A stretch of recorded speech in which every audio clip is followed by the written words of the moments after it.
Good morning, everybody from my part of the world. This is day 2 of our relationship goals. We are doing a 40-day video series on relationship goals. And I hope that by the end of this 40 days of watching these video clips, you'll be able to have an improved relationship life. If you're single, better relationship choices. And if you're married, a better marriage, blissful marriage, and that's our goal for 2022 and beyond. So yesterday we talked about loving with your heart but thinking with your head. If we're able to apply this, it will help us, go a long way in our relationships. So today, day 2, relationship goal 2. Don't be the one to start an argument. Don't be the one to start an argument. There's this story about a lady. The woman wanted to kill her husband. He was a terror. And she wanted to just get rid of him. But she needed to do it neatly.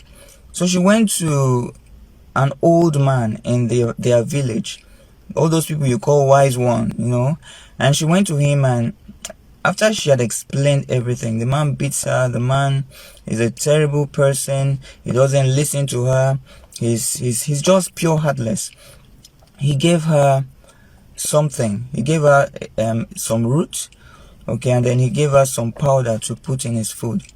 So this was supposed to kill the man in about 1 month or so. So she went back home happily. And the instruction was this: anytime you're about to have an argument and the man starts talking, just put the root in your mouth.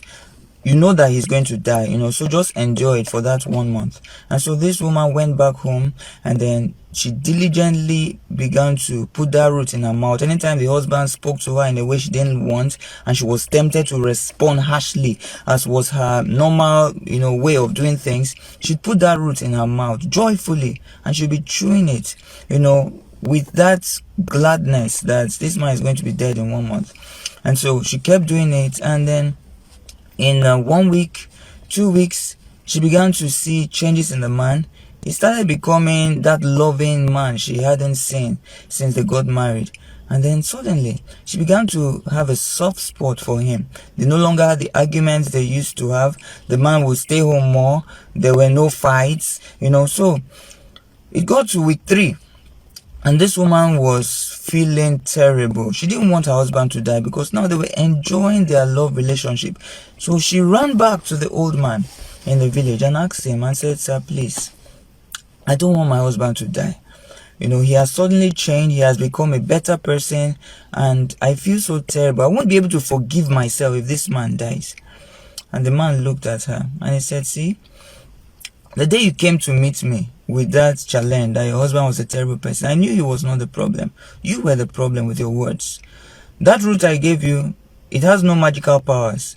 Each time he was speaking to you and you were chewing the root, the normal thing you would have done was to respond to him harshly, and when he speaks one word, you speak a paragraph. And so you kept quiet. And then you applied those things thinking he would die, and you began to treat him well, because that was my instruction to you, to treat him excellently well in a way you had never treated him before. So you treated him like he was going to die. And she did that for a couple of weeks, and they had a wonderful relationship. So where am I going with this? Don't be the one to start an argument. This year, whether you're married or you're single, an argument is different from a conversation. An argument is, it's not a discussion. It's a way of putting across your views forcefully. You want the other person to see your point of view. You want the other person to take your opinion. And you keep pushing it forcefully. You don't care how they think. You don't care how it is. You don't know if your voices are getting loud. All you want to do is communicate your viewpoint.